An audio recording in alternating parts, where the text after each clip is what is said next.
That was a cold start of our BMW Z4. Take you inside here. You can see gauges there.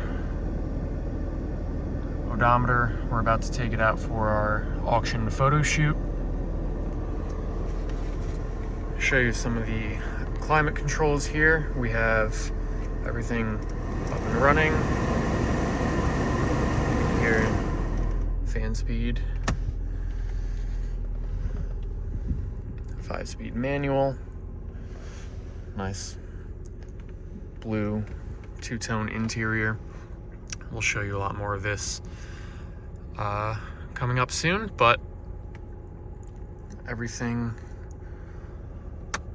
up and running. No warning lights, just the parking brake and the seat belt, and temperature building up a little bit. But for now, just wanted to show you the startup procedure of our BMW Z4 and that everything is working as intended. So we will share this with you along with a lot more information of this very unique BMW Z4. Thank you for watching.